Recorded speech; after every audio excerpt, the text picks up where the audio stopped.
Hello everyone, welcome to all of you. आज हम पढ़ रहे हैं 10th क्लास का चैप्टर रिप्रोडक्शन। तो फर्स्ट ऑफ ऑल हम इसमें देखते हैं कि मीनिंग ऑफ रिप्रोडक्शन।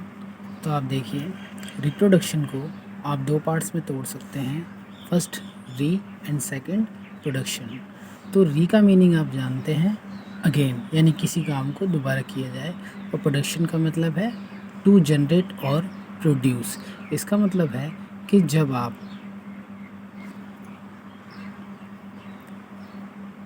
अपने ही जैसे जीवों को पैदा करते हैं उसे आप क्या कहते हैं, रिप्रोडक्शन। देखिए, this terms therefore means to produce again the same kind. तो आपको यही याद रखना है कि शॉर्ट में आप कह सकते हैं produce again the same kind is reproduction. अगर हम इसकी डेफिनेशन की बात करें तो डेफिनेशन आप इस तरह लिख सकते हैं कि reproduction is a process in which a living organism produces again a copy of its own kind यानी species। तो इस तरह आप रिप्रोडक्शन की डेफिनेशन लिख सकते हैं। अब हम देखते हैं टाइप्स ऑफ रिप्रोडक्शन। तो देखिए, types of reproduction two types के हैं। ये एक है आपका एसेक्सुअल और एक है आपका सेक्सुअल। इन्हें समझने के लिए हम सीधा इनके डिफरेंस पे चलते हैं, वहाँ से ये अच्छी तरह क्लियर होगा आपको। तो इनके डिफरेंस देखते हैं। देखिए, एक तरफ हमने लिया है एसेक्सुअल रिप्रोडक्शन और सेकंड है आपका सेक्सुअल रिप्रोडक्शन। तो देखिए, only one individual is used as parent, यानी इसमें एक ही ऑर्गेनिज्म पेरेंट का रोल करता है, जबकि सेक्सुअल रिप्रोडक्शन में two individual are used as parents, यानी यहाँ पर पेरेंट्स के लिए दो इंडिविजुअल चाहिए जिसमें मेल और फीमेल होते हैं, जबकि यहाँ पर इस तरह की कोई नीड नहीं है। सेकंड देखिए, sex organs are not involved, यानी एसेक्सुअल रिप्रोडक्शन में सेक्स ऑर्गन्स का फॉर्मेशन नहीं होता है, जबकि यहाँ पे सेक्स ऑर्गन्स इन्वॉल्व रहते हैं।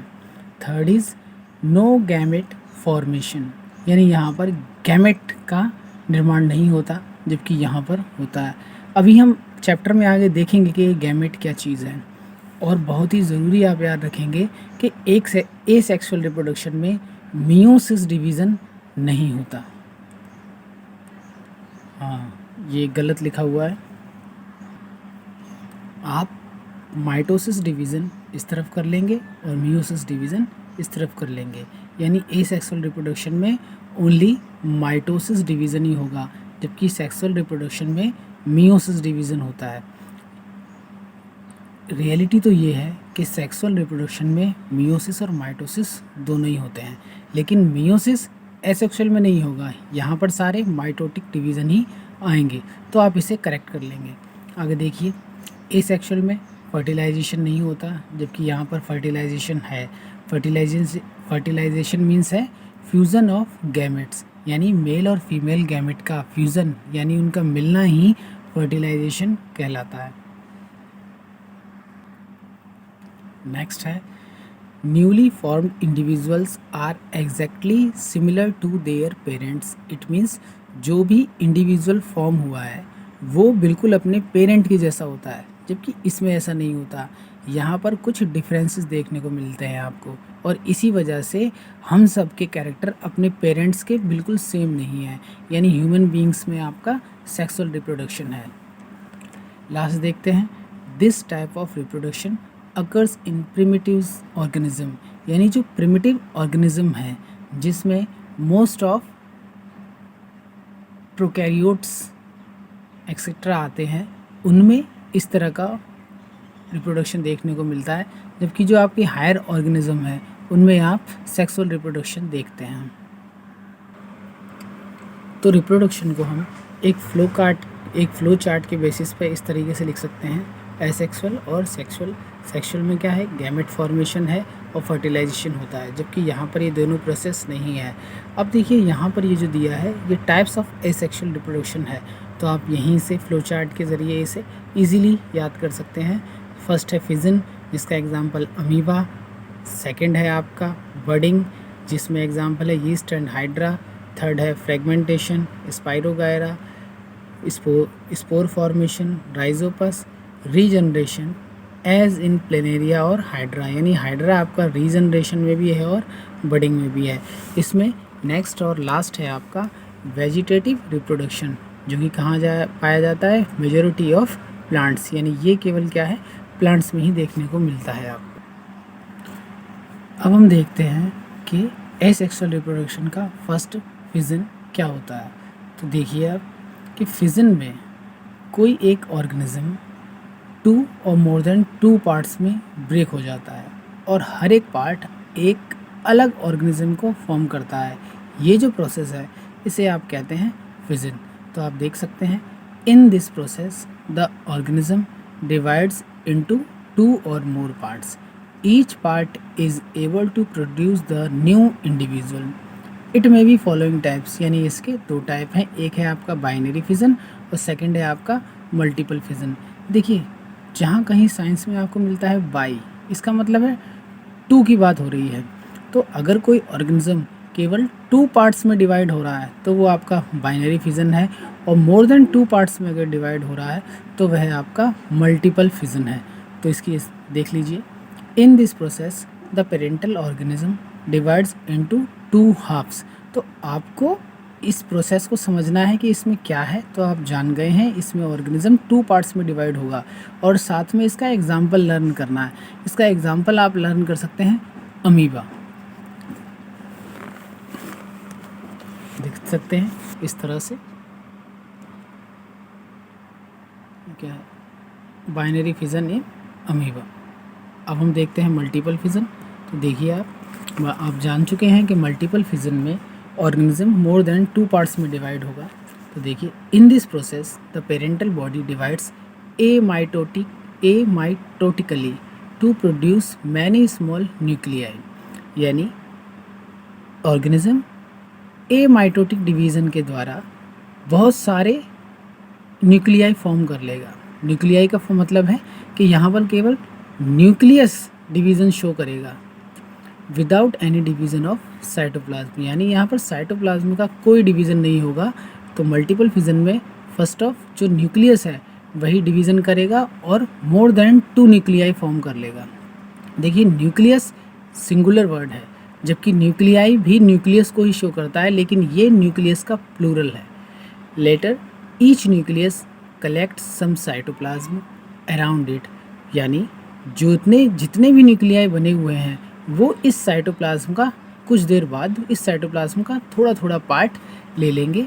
The parental body now divides into many smaller pieces. अब जब ये न्यूक्लियाई साइटोप्लाज्म के कुछ अमाउंट को ले चुके हैं, अब पेरेंटल बॉडी कई पार्ट्स में डिवाइड हो जाएगी और उतने ही पार्ट्स बनेंगे जितने यहाँ पर आपके न्यूक्लियाई हैं। इसका एग्जाम्पल आपको लर्न करना है प्लाज्मोडियम मोनोसिस्टेस। नेक्स्ट हम देखते हैं बडिंग। देखिए, in this process the parental animals produce a small projection out from its body. This projection is called bud. मतलब आप सिंपल कह सकते हैं कि बडिंग में ऑर्गेनिज्म की बॉडी सरफेस से एक बड का फॉर्मेशन होता है। जैसे आप जानते हैं कि ये हाइड्रा है, तो हाइड्रा ने क्या किया, जब इसे रिप्रोडक्शन करना होता है तो इसकी बॉडी से कहीं से एक बड बनती है, जो कि ये रही आपकी बड। ये कुछ इसमें जो टेंटिकल्स हैं ये हाइड्रा के जैसे ही होते हैं, लेकिन ये अनडेवलप्ड है। टाइम के साथ ये न्यूट्रिशन गेन करता है और उसके बाद ये बड है ग्रो करती है, और ग्रो करके जब इसका साइज़ इतना हो जाता है कि ये अकेले सरवाइव कर सके, उसके बाद ये यहाँ से क्या होती है, अलग हो जाती है। तो देखिए, सेपरेट, ये ग्रोइंग बड है और यही यहाँ पर आकर सेपरेट हो गई है, जिसे आप डॉटर हाइड्रा कहते हैं। तो इस तरह के प्रोसेस को, जिसमें पहले एक बड बनता है और वह फिर आगे चलकर सेपरेट हो जाता है और एक न्यू ऑर्गेनिज्म फॉर्म कर लेता है, इस प्रोसेस को आप कहते हैं बडिंग। एग्जाम्पल है हाइड्रा। आपको सभी के प्रोसेस जो है या फिर डेफिनेशन लिखेंगे और उसके साथ एग्जाम्पल लिखेंगे और डायग्राम बनाएंगे। आगे देखिए, नेक्स्ट है आपका स्पोर फॉर्मेशन। देखिए, इस तरह का प्रोसेस मेनली पाया जाता है बैक्टीरिया और फंजाई में। तो एग्जाम्पल तो आपको यहीं लर्न हो गए। फंजाई में आप एग्जाम्पल लर्न कर लीजिए, राइजोपस। इसमें क्या है, स्पोर्स प्रोड्यूस होते हैं इन स्पेशलाइज्ड ऑर्गन्स। तो कुछ स्पेशलाइज्ड ऑर्गन्स होते हैं जिसमें स्पोर्स बनते हैं, और इन ऑर्गन्स को आप कहते हैं स्पोरेंजिया, यानी spores produces in sporangia. This process is called spore formation. These are developed in fungal branches called hyphae, यानी जो फंजाई है इसकी जो ब्रांचेज हैं उसे आप हाइफी कहते हैं। ये लर्न करना है आपको कि जहाँ कहीं भी फंजाई होगा उसे उसकी जो ब्रांचेज होंगी उसे हम हाइफी कहते हैं। During spore formation the nucleus divides several times within the sporangia. Now each nucleus collects some cytoplasm around it and develops into a spore. तो ये प्रोसेस भी कुछ आपका मल्टीपल फिजन की तरह है। मल्टीपल फिजन में भी जो न्यूक्लियस है वो डिवाइड होता था और मोर देन 2 न्यूक्लियाई फॉर्म करता था, और वही काम यहाँ पे आपने देखा है कि the nucleus divide several times. तो दोनों प्रोसेस में ये सेम है कि पहले न्यूक्लियस डिवाइड हो रहा है, लेकिन ये प्रोसेस कहाँ हो रहा है, स्पोरेंजिया में हो रहा है, जबकि यहाँ पर मल्टीपल फिजन में स्पोरेंजिया नहीं था। आप देख सकते हैं ये आपके सामने एक फंजाई है जिसका नाम है राइजोपस। ये इसकी हाइफी हैं, और इन हाइफी से ये ब्रांचेस निकली हैं जिन्हें आपने क्या कहा, स्पोरेंजिया कहा है। और इसके अंदर जो भी मैटर फॉर्म होता है उसे हम क्या कहते हैं, स्पोर्स। जहाँ कहीं ये स्पोर्स, जिस सरफेस पे ये स्पोर्स जाएंगे और वहाँ पे न्यूट्रिशन गेन करेंगे, तो वहाँ पर इसी तरीके से नए राइजोपस का फॉर्म होगा। अब देखिए कि जो बैक्टीरिया है वो इस टाइप के स्पोर्स प्रोड्यूस करता है जिसके नाम है एंडोस्पोर, सिस्ट, कोनिडिया और गोनिडिया। तो ये बैक्टीरिया के रेस्पेक्ट में दिया गया है। नेक्स्ट हम देखते हैं फ्रेगमेंटेशन। तो इसे ऐसे समझ लीजिए, फ्रेगमेंटेशन का मतलब है कि कोई ऑर्गेनिज्म है उसके कई फ्रेगमेंट हो जाएं, यानी वो मोर देन 2 पार्ट्स में डिवाइड हो जाए। तो डेफिनेशन देखिए, in multi cellular organism which have a simple body organization, some simple reproductive methods can be used for reproduction. For example, in Spirogyra, a portion of it, यानी Spirogyra का कोई एक portion of it gets detached from the main body, मतलब Spirogyra की body का कोई एक part main body से अलग हो जाता है और वो अलग होकर एक न्यू इंडिविजुअल को फॉर्म करेगा। तो आप सिंपल कह सकते हैं कि कोई ऑर्गेनिज्म है जिसका कोई भी फ्रेगमेंट अलग होकर एक न्यू इंडिविजुअल को रिप्रोड्यूस करता है, इसे आप कहते हैं फ्रेगमेंटेशन।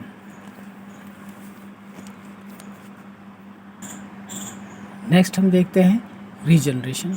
तो regeneration is a developmental process that involves growth.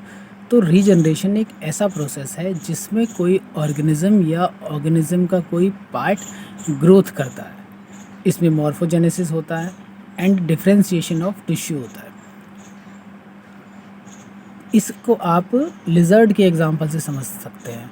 जैसे आप जानते हैं कि लिजर्ड की अगर टेल है वो किसी वजह से टूट जाती है तो कुछ दिन बाद वो वापस फॉर्म हो जाती है, तो ये एक रीजनरेशन का प्रोसेस है।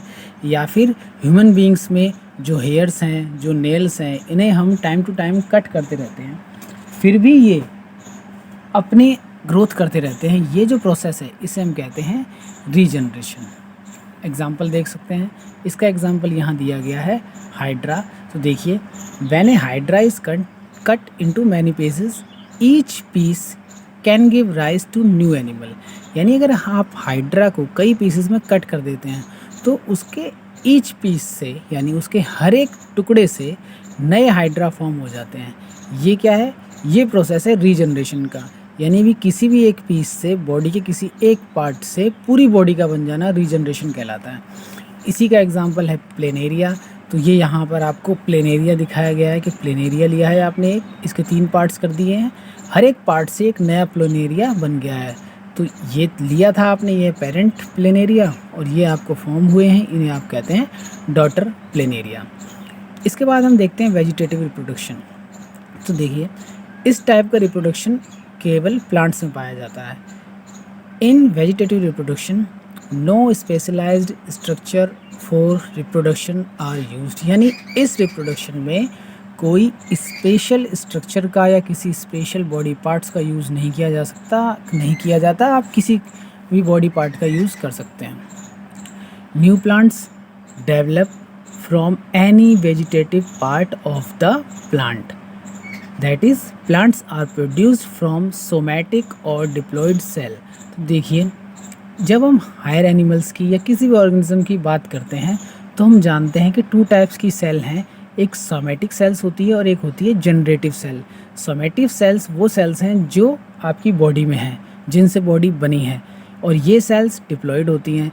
जबकि जो जनरेटिव सेल्स हैं ये आप उन्हें कहते हैं जो रिप्रोडक्शन में पार्ट करती हैं, या फिर आप कह सकते हैं तो जो गैमेट का फॉर्मेशन करती हैं, और ये सेल्स हैप्लॉयड होती हैं।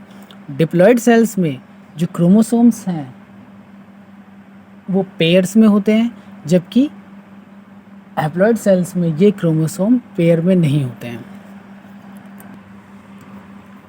तो वेजिटेटिव रिप्रोडक्शन में जो ऑफ स्प्रिंग्स हैं, यानी जो डॉटर सेल्स प्राप्त होती हैं, डॉटर ऑर्गेनिज्म प्राप्त होते हैं, ये एग्जैक्टली सिमिलर होते हैं अपने पेरेंट्स के।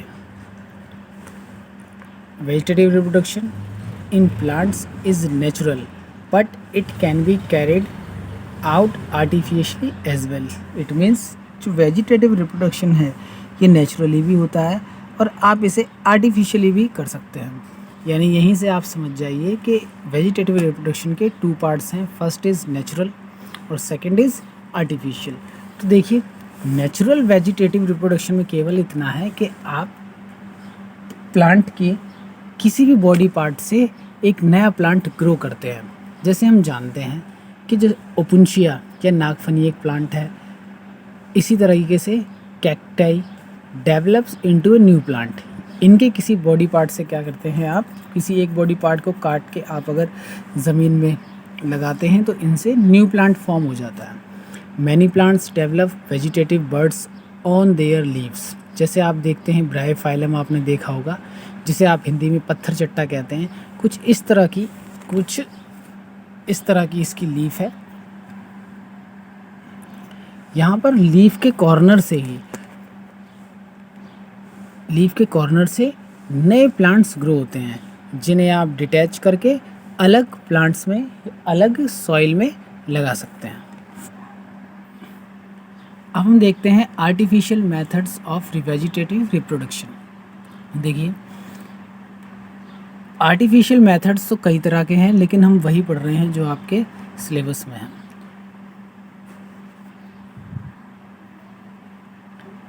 तो आप देख सकते हैं, in some plants where vegetative reproduction by natural means is difficult to अकर।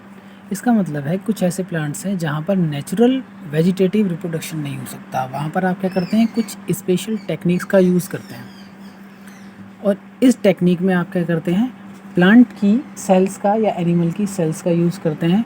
अभी तक मोस्ट ऑफ प्लांट्स में ही ये वर्क किया गया है, तो हम यहाँ प्लांट की ही बात करेंगे। तो plant cells are more totipotent. देखिए, टोटीपोटेंट एक सेल है, और इसका मतलब होता है कि वो है सेल जो पूरे ऑर्गेनिज्म को फॉर्म करने की या उसे प्रोड्यूस करने की कैपेसिटी रखता हो, उसे हम कहते हैं टोटीपोटेंट सेल। तो दोबारा देखिए, we know that plant cells are more totipotent than animal cell.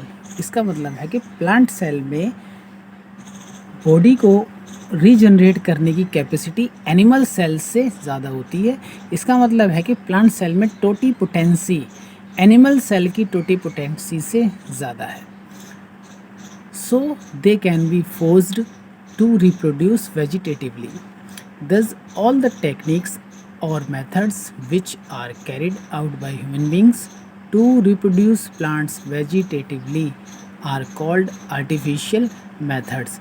अगर इसमें आपको दिक्कत है तो आप सिंपल से लिख सकते हैं कि वो सभी मेथड जो ह्यूमन बीइंग यूज़ करते हैं वेजिटेटिव रिप्रोडक्शन के लिए, वो सभी क्या है, आर्टिफिशियल मेथड है। और इन मेथड्स में हम क्या करते हैं, स्टेम और रूट की कटिंग करते हैं, लेयरिंग करते हैं, ग्राफ्टिंग करते हैं, एक्सेट्रा।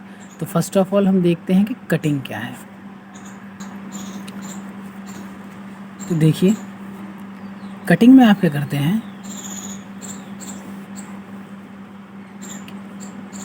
किसी प्लांट के सुटेबल पार्ट को जैसे स्टेम और रूट उसे क्या करते हैं, कट कर लेते हैं। और ये जो आपका कट है ये कितना होना चाहिए, अबाउट 20 to 30 सेंटीमीटर लॉन्ग होना चाहिए। तो आपने ये कट लिया है और आप इसे प्लांट कर देते हैं सॉइल में, और वहाँ पर जितने भी इसेंशियल न्यूट्रिशन है वो सब आप प्रोवाइड कराते हैं। This cut part soon develops new roots, यानी ये जो कट पार्ट आपने सॉइल में लगाया है बहुत ही जल्दी 30 to 35 मैक्सिमम 60 डेज़ में यहाँ से रूट्स फॉर्मेट होती हैं and develops into a new plant. और जब रूट्स बन जाती हैं तो वहाँ पर न्यू प्लांट बन जाता है। Cuttings are commonly used in plant like lemon, rose, cotton, sugar cane, tapioca, China rose etcetera. Next हम देखते हैं लेयरिंग। इस मेथड में आप क्या करते हैं, उन प्लांट्स का यूज़ करते हैं जिनकी ब्रांचेस लंबी होती हैं और जिन्हें बेंट करना इजी होता है। तो जो लंबी ब्रांच है उसे आप बेंट करते हैं और सॉइल के लेवल पर ले आते हैं, और ये जो बेंट पार्ट है इसे ही हम लेयर कहते हैं। इस पर आप एक इंसीजर लगाते हैं या आप कह सकते हैं कि एक कट लगा देते हैं, और फिर इसे आप सॉइल से ढक देते हैं। यहाँ पर टाइम टू टाइम आप वाटर प्रोवाइड करते रहते हैं, तो कुछ समय बाद यानी आफ्टर सम टाइम यहाँ से रूट्स का फॉर्मेशन हो जाता है, और 60 to 70 डेज़, मिनिमम है 30 डेज़, यानी 30 to 60 डेज़ यहाँ से रूट फॉर्म होती हैं। तो जब हम उसे देखते हैं, मिट्टी को हटा के देखते हैं कि यहाँ पे रूट्स आ गई हैं, तो आप क्या करते हैं, उस पार्ट को मेन प्लांट से अलग कर दिया जाता है और उस प्लांट को अब हम कहीं भी और ट्रांसप्लांट कर सकते हैं। इस तरह के एग्जाम्पल, तो इस तरह की जो प्रोसेस है ये आप जैस्मिन, स्ट्रॉबेरी एक्सेट्रा में यूज़ करते हैं। नेक्स्ट मेथड है आपका ग्राफ्टिंग। इस मेथड में आप दो डिफरेंट प्लांट्स के पार्ट को कंबाइन करके एक पार्ट बनाते हैं। देखिए, it is the technique of joining parts of two different plants. तो आप डिफरेंट प्लांट्स के पार्ट्स को एक साथ जोड़ते हैं। One plant which has a strong root system is selected, यानी जो प्लांट आपने सेलेक्ट किया है जिसका रूट सिस्टम आपको यूज़ करना है उसे आप कहते हैं स्टॉक और स्टम। ये क्या है, बेसल पार्ट है जिसकी रूट सिस्टम आप यूज़ करेंगे, और जिसकी ब्रांच आप यूज़ करते हैं उसे कहते हैं scion. The branch of other plant which is to be grafted is selected as scion. Scion is usually selected from plants which have superior character. तो सियान आप ऐसे प्लांट्स लेते हैं जिसमें कैरेक्टर जो है वो आपके स्टॉक से बेहतर हों। The shoot of the stock is cut 20 to 30 centimetre above from the ground. तो मान लेते हैं कि ये एक प्लांट है,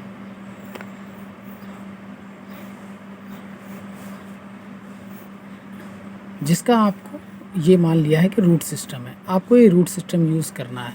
और ये नेक्स्ट प्लांट है जिसका आपको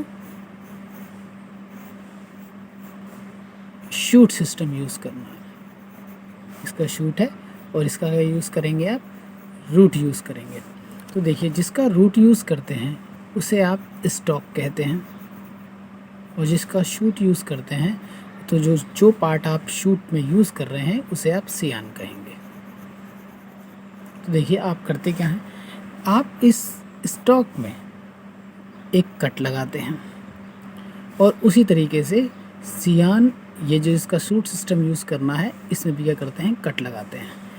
इस पार्ट को यहाँ से रिमूव कर दिया जाएगा, शूट सिस्टम यहीं रहेगा, और ये जो अपर पार्ट है इसे आप करेंगे यहाँ से कट लगा के इसे रिमूव कर देंगे, और ये जो आपने सियान लिया है इस सियान को यहाँ से उठाकर इस पर लगा दिया जाएगा। तो हम इसे इस तरीके से ड्रॉ कर सकते हैं कि आपने ये लिया है और ये शूट सिस्टम है, ये आपका स्टॉक हुआ,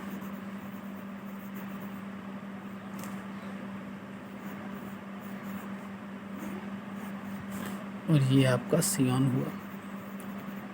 यानी ये पार्ट आपने यहाँ से उठाया है और इस पर लगा दिया है, इस रूट सिस्टम के ऊपर लगा दिया है। तो ये लगाने के बाद आप इसे टाइट बांध देते हैं और जब आप इसे जब आप ये वर्क करते हैं तो यहाँ पे जो भी लीव्स हैं उन्हें हटा दिया जाता है, क्योंकि यहाँ पर आपका वेपोराइजेशन ना हो तो वाटर का लॉस कम हो।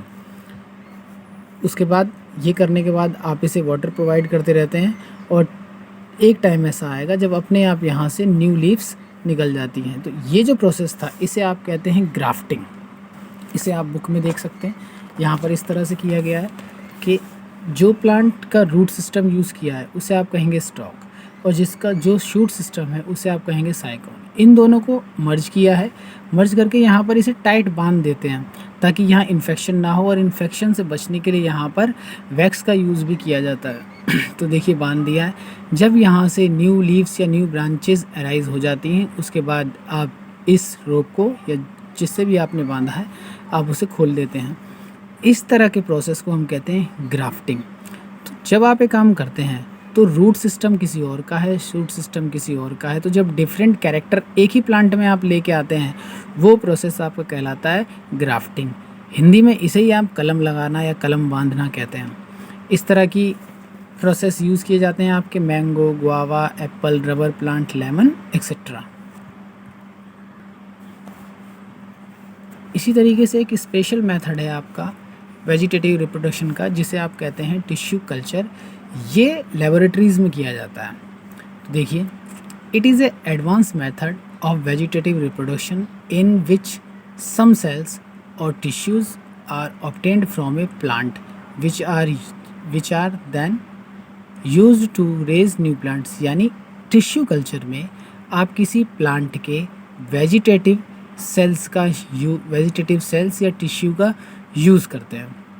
इन this method a suitable tissue or cell of a plant is taken out from the growing tip, shoot और root tip। यानी ये जो आपने सेल्स ली हैं ये या तो आप शूट के टिप से लेंगे या रूट के टिप से लेंगे। यहीं से हमने क्यों लिया, क्योंकि यहाँ पर जो सेल्स होती हैं उनमें डिवीज़न की कैपेसिटी बहुत ज़्यादा होती है। ये जो सेल्स आपने अलग सेपरेट की हैं इन सेल्स को या इन टिश्यू को हम कहते हैं x plant. It is now ground on A artificial nutrient rich culture medium.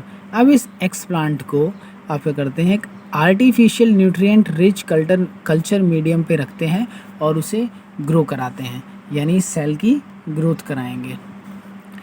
The cells in the medium multiply very rapidly. यानी इस कल्चर मीडियम पर जो सेल्स हैं बहुत ही रैपिडली ग्रोथ करती हैं। और ग्रोथ कौन सी होगी आप याद रखेंगे, माइटोटिक डिवीज़न होगा। हम पहले भी बात कर चुके हैं कि जो आपका एसेक्सुअल रिप्रोडक्शन है इसमें ओनली माइटोटिक डिवीज़न है, जबकि सेक्सुअल में माइटोटिक मियोसिस दोनों होते हैं। And produce big mass of cells. This cell mass is called callus. तो याद करेंगे जो प्लांट से जो सेल्स या टिश्यू आपने लिया है वो एक्सप्लांट है। ये एक्सप्लांट जब ग्रोथ कर लेता है कल्चर मीडियम पर तब आप उसे कैलस कहते हैं। और ये कैलस है अनडिफ्रेंशिएटेड ग्रुप ऑफ सेल्स होता है। ये आप याद करेंगे, कैलस क्या है, अनडिफ्रेंशिएटेड ग्रुप ऑफ सेल्स। आगे देखिए, साइटोकाइनिन ये एक प्लांट हार्मोन है। Cytokinin which promote further cell division, जो सेल डिवीज़न को प्रमोट करता है, growth and differentiation and result in the formation of many small seedlings plantlets. देखिए, तो अब ये जो कैलस आपको फॉर्म मिला है इस कैलस पे आप क्या करेंगे, साइटोकाइनिन का यूज़ करेंगे। ये साइटोकाइनिन क्या करता है, सेल डिवीज़न कराएगा, उनकी ग्रोथ कराएगा और सेल का डिफ्रेंशिएशन करेगा। सेल डिफ्रेंशिएशन का मतलब है कि सेल्स को अलग अलग काम दे देगा। जैसे कुछ सेल रूट बनाएंगी, कुछ शूट बनाएंगी, कुछ लीव्स बनाएंगी। तो ये डिफ्रेंशिएशन है। और इन सब से होगा क्या, एक स्मॉल प्लांट जिसे आप प्लांटलेट्स या सीडलिंग्स कहते हैं ये बन जाता है। The seedlings can be shown to raise the new plants. This technique is used mainly for ornamental plants. The main advantage of this method is that plants can be grown in a completely disease-free environment. क्योंकि ये सारा process lab में होता है तो यहाँ जो है इन्फेक्शन होने की या प्लांट में डिजीज़ होने की प्रोबेबिलिटी बहुत ही कम होती है। More over in A small time large number of seedlings और प्लांटलेट्स कैन बी प्रोड्यूस, यानी यहाँ पर बहुत ही कम समय में आप बहुत ही ज़्यादा प्लांट्स बना सकते हैं।